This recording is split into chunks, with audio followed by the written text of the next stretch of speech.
हे दोस्तों नमस्कार। आप सबका दिल से स्वागत है हमारे यूट्यूब चैनल डियर गुरुजी पर। तो दोस्तों जैसा कि आप सबको होता है कि मैं अपने इस चैनल पर पर डे आपको प्रीवियस ईयर के प्रैक्टिस सेट, चाहे वो मैथ हो, चाहे जीके जीएस हो, चाहे रीजनिंग हो, चाहे आपका हिंदी हो, वो मैं आपको प्रोवाइड कराता हूं। तो जल्दी से आप चैनल को सब्सक्राइब कर लो, क्योंकि आपको मैं इसी तरह के वीडियोस रोज 4 से 5 प्रोवाइड कराता हूं। इसके अलावा दोस्तों अगर आपको वीडियो अच्छा लगता है तो वीडियो को लाइक करना मत भूलिएगा। तो चलिए स्टार्ट करते हैं आज के पहले क्वेश्चन से। तो जीके जीएस का क्वेश्चन है और पहला क्वेश्चन आपका प्राचीन इतिहास से। कह रहा है दोस्तों यहाँ पर, भारत में प्रथम पूरा पाषाणिक उपकरण की खोज करने वाले रॉबर्ट ब्रूस फुटे थे एक। तो जो रॉबर्ट ब्रूस फुटे थे वो बेसिकली एक जियोलॉजिस्ट यानी कि एक भूगर्भ वैज्ञानिक थे। तो ऑप्शन जो इसका फर्स्ट है वो बिल्कुल करेक्ट हो जाएगा।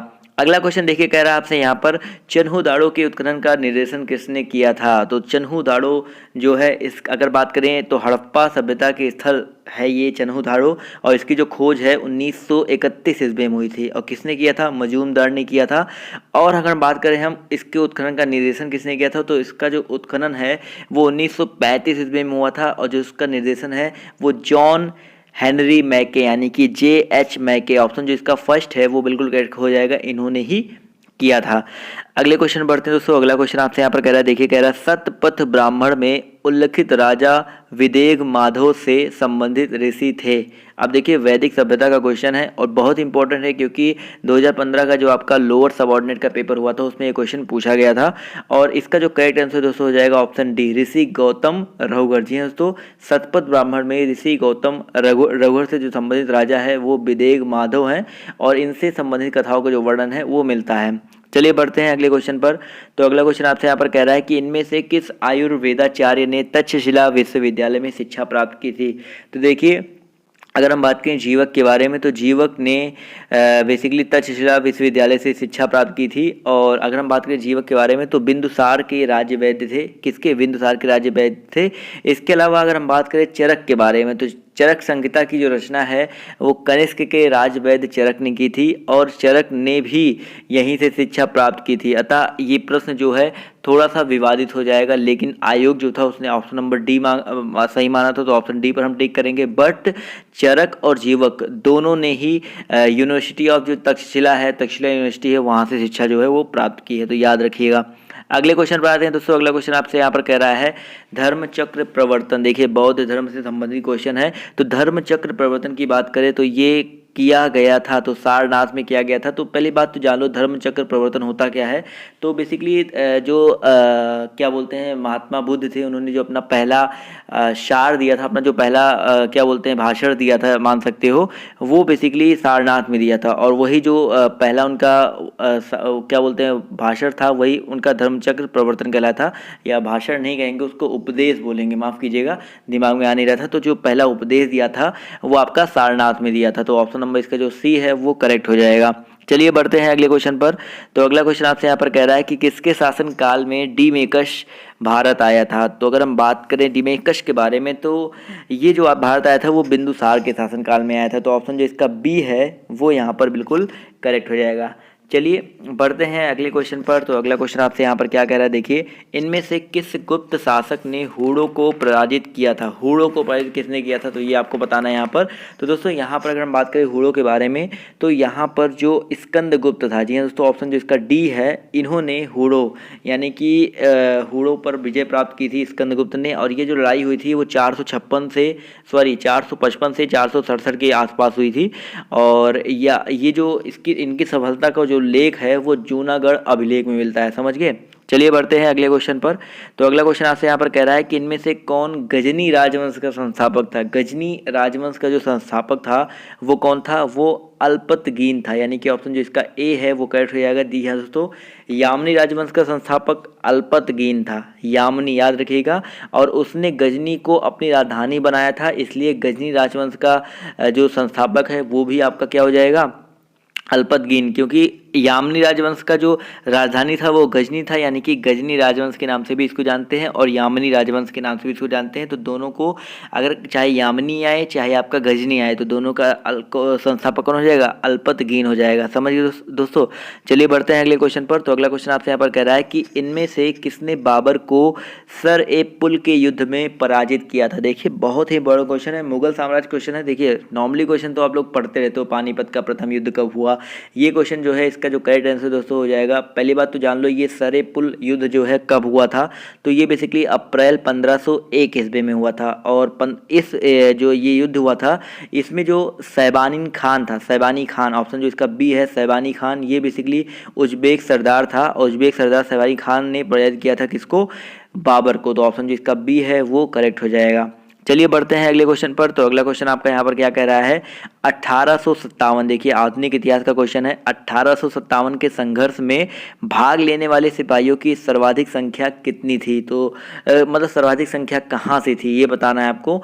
तो क्वेश्चन नंबर 10 का जो करेक्ट आंसर है दोस्तों ऑप्शन कौन सा हो जाएगा, यहाँ पर ऑप्शन बी यानी कि अवध से हो जाएगा। जी हाँ दोस्तों, अवध प्रांत से सबसे ज़्यादा स्वतंत्रता संग्राम में भाग लेने वाले सेनानी थे या सिपाही थे, तो ऑप्शन जो इसका बी है वो करेक्ट हो जाएगा। आप सबको पता है कि ये जो क्रांति है 29 मार्च 1857 को बैरकपुर से प्रारंभ हुई थी और जिसका श्री गणेश जो है किसने किया था, मंगल पांडे नामक सैनिक ने किया था। चलिए बढ़ते हैं अगले क्वेश्चन पर। तो अगला क्वेश्चन आपका यहाँ पर है, इनमें से किस प्रख्यात समाज सुधारक ने ज्ञान योग, कर्म योग तथा राजयोग नामक पुस्तकें लिखी। तो ज्ञान योग, कर्म योग और राजयोग ये जो पुस्तकें हैं दोस्तों ये लिखी गई है स्वामी विवेकानंद द्वारा। जी हाँ दोस्तों, ऑप्शन जो इसका फर्स्ट है वो बिल्कुल करेक्ट हो जाएगा। इन्होंने ही ज्ञान योग, कर्म योग और राजयोग नामक जो पुस्तक है वो लिखी है। और इनका जो मूल नाम था, स्वामी विवेकानंद का मूल नाम कई बार पूछा गया है, तो इनका मूल नाम क्या था, नरेंद्र नाथ दत्त था, जो कि आगे चलकर स्वामी विवेकानंद के नाम से विख्यात हुई। और भारत में 12 जनवरी को राष्ट्रीय युवा दिवस के रूप में इनके जन्म दिवस पर ही मतलब मनाया जाता है। चलिए बढ़ते हैं अगले क्वेश्चन पर। तो अगला क्वेश्चन कह रहा है आपसे यहाँ पर कि इन व्यक्तियों में से कौन कैबिनेट मिशन का सदस्य नहीं था। कैबिनेट मिशन का सदस्य कौन नहीं था, 24 मार्च 1946 ईस्वी को भारत में कैबिनेट मिशन आया था और पैथिक लॉरेंस जो थे इसके सचिव थे।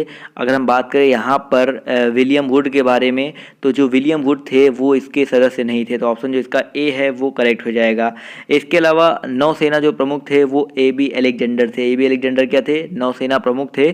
और व्यापार बोर्ड की जो अध्यक्ष थे वो स्टेफोर्ड क्रिप्स थे। तो यानी कि क्रिप्स और पैथिक लॉरेंस ये और आपके ए बी अलेक्जेंडर ये कैबिनेट मिशन के सदस्य थे, जबकि विलियम वुड जो थे वो इसके सदस्य नहीं थे। चलिए बढ़ते हैं अगले क्वेश्चन पर। तो अगला क्वेश्चन आपसे यहाँ पर कह रहा है कि 8 अगस्त 1942 में कांग्रेस ने भारत छोड़ो आंदोलन कहाँ प्रारंभ किया था। तो दोस्तों 8 अगस्त 1942 को कांग्रेस ने भारत छोड़ो जो आंदोलन है वो आपका बम्बई में आरंभ किया था। तो ऑप्शन जो इसका फर्स्ट है वो बिल्कुल करेक्ट हो जाएगा। चलिए बढ़ते हैं अगले क्वेश्चन पर। तो अगला क्वेश्चन आपसे यहाँ पर कह रहा है, सर्वेंट्स ऑफ इंडिया सोसाइटी की स्थापना किसने की थी। देखिए बहुत ही इंपॉर्टेंट क्वेश्चन है। तो दोस्तों सर्वेंट ऑफ इंडिया सोसाइटी की जो स्थापना है वो 12 जून 1905 ईस्वी को गोपाल कृष्ण गोखले ने पुणे में किया था। कहाँ पर किया था, पुणे महाराष्ट्र में किया था। तो ऑप्शन जो इसका बी है वो करेक्ट हो जाएगा। देखिए मुंह में थोड़े से छाले हैं इसलिए आवाज़ जो है थोड़ा सा फ्लैक्चुएट हो रहा है, उसके लिए प्लीज़ वीडियो को डिसलाइक मत कीजिएगा। अगला क्वेश्चन आपसे यहाँ पर कह रहा है कि इनमें से किसने रानी लक्ष्मीबाई रेजिमेंट की स्थापना की थी। तो रानी लक्ष्मीबाई रेजिमेंट की जो स्थापना है वो किया था किसने, सुभाष चंद्र बोस ने। जी हाँ दोस्तों, बहुत ही इंपॉर्टेंट क्वेश्चन है। तो ऑप्शन नंबर इसका जो डी है वो करेक्ट हो जाएगा। आज़ाद हिंद फौज की जो महिला टुकड़ी थी रानी लक्ष्मीबाई रेजिमेंट, इसकी स्थापना सिंगापुर में 12 जुलाई 1943 ईस्वी को सुभाष चंद्र बोस ने की थी। चलिए बढ़ते हैं अगले क्वेश्चन पर। तो अगला क्वेश्चन आपका यहाँ पर क्या कह रहा है कि Indian national movement the long term dynamics के लेखक कौन हैं। तो द लॉन्ग टर्म डायनेमिक ये बहुत ही इंपॉर्टेंट क्वेश्चन है और इसके जो लेखक हैं वो कौन है, बिपिन चंद्र जी हैं। तो यहाँ पर विपान नहीं होगा, बिपिन होना चाहिए था, बिपिन। तो बिपिन चंद्र, तो ऑप्शन जो इसका बी है वो बिल्कुल करेक्ट हो जाएगी। ये बेसिकली एक प्रसिद्ध इतिहासकार हैं। बिपिन चंद्र कौन थे, एक प्रसिद्ध इतिहासकार। चलिए बढ़ते हैं अगले क्वेश्चन पर। तो अगला क्वेश्चन आपसे यहाँ पर कह रहा है, वर्ष 1937 के चुनाव में कितने प्रांतों में कांग्रेस का मंत्रिमंडल बना था। तो 1937 के चुनाव में कितने प्रांतों में, तो कुल आपके अगर देखा जाए यहाँ पर हम बात करें तो यहाँ पर 11 है ऑप्शन में, 9 है, 6 है और 3 है। वैसे विकल्प में 8 होना चाहिए था, क्योंकि अगर हम बात करें तो कुल 8 प्रांतों में कांग्रेस की सरकारें बनी थी और यहाँ पर 8 ऑप्शन में नहीं है, बट आयोग ने इस प्रश्न को मूल्यांकन से बाहर भी कर दिया था। इसका जो सही आंसर है ना होने के ऑप्शन में, तो इसलिए याद रखिएगा 1937 के चुनाव में जो है टोटल 8 प्रांतों में सरकार का जो मंत्रिमंडल है वो बना था। समझ गए दोस्तों, तो याद रखिएगा। तो ऑप्शन नंबर इसका तो ऑप्शन में है नहीं, तो यहाँ पर ऑप्शन जो 8 है वो याद रखिएगा। चलिए बढ़ते हैं अगले क्वेश्चन पर। तो अगला क्वेश्चन आपका यहाँ पर कह रहा है कि इनमें से किसने भारतीय राष्ट्रीय कांग्रेस के प्रथम वार्षिक अधिवेशन की अध्यक्षता की थी। तो यहाँ पर अगर देखा जाए, सबको पता है भाई, WC बनर्जी। जी हाँ दोस्तों, भारतीय राष्ट्रीय कांग्रेस का जो प्रथम वार्षिक अधिवेशन था उसकी स्थापना 28 दिसंबर 1885 ईस्वी को बम्बई के गोकुलदास तेजपाल संस्कृत विश्वविद्यालय में आयोजित किया गया था और जिसकी अध्यक्षता किसने की थी? व्योमेश चंद्र बनर्जी यानी कि WC बनर्जी ने किया था और इस अधिवेशन में कुल 72 सदस्यों ने भाग लिया था।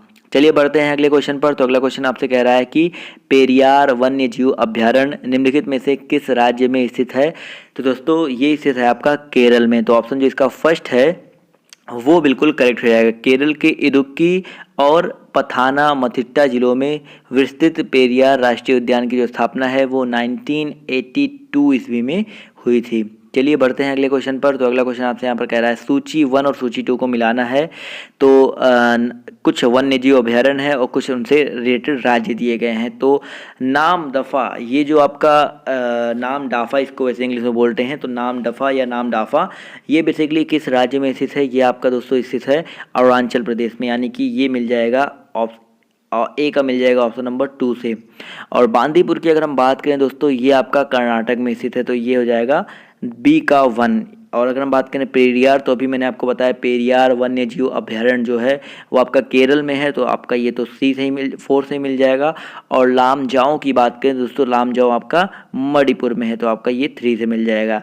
यानी कि अगर देखा जाए तो क्या हो जाएगा आपका ए का 2 से, बी का 1 से, सी का 4 से और डी का 3 से। तो ऑप्शन नंबर देख लेते हैं। तो ए का 2, 1, 4, 3, तो ऑप्शन नंबर इसका जो फर्स्ट है वो बिल्कुल करेक्ट हो जाएगा। चलिए आई होप ये क्वेश्चन जो है आपको समझ में आया होगा। चलिए बढ़ते हैं अगले क्वेश्चन पर। तो अगला क्वेश्चन आपका यहाँ पर कह रहा है कि निम्नलिखित युग्मों में से कौन सा सही सुमेलित नहीं है। तो मिदनापुर नहर है, उसके बाद क्या है भाई, तो बेसिकली कुछ नहर दिया गया, नदियाँ दिया गया, कौन सही सुमेलित नहीं है। तो अगर हम बात करें दोस्तों तावा जल प्रोजेक्ट के बारे में, तो तावा जल विद्युत परियोजना जो है मध्य प्रदेश के होशंगाबाद जिले में तावा नदी पर स्थित है, ना कि कृष्णा नदी पर। तो ये जो है आपका सही सुमेलित नहीं है। इसके अलावा आपका ये सारे के सारे आपके बिल्कुल सही सुमेलित है। चलिए बढ़ते हैं अगले क्वेश्चन पर।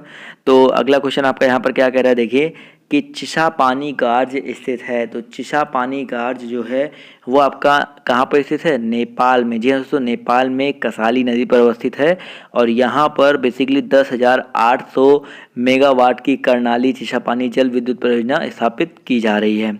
चलिए अगला क्वेश्चन दोस्तों आपसे यहाँ पर कह रहा है कि निम्नलिखित में से किस द्वीप समूह को सीप द्वीप कहा जाता है। तो यहाँ पर अगर देखा जाए तो सीप द्वीप जो है दोस्तों कहा जाता है किसको?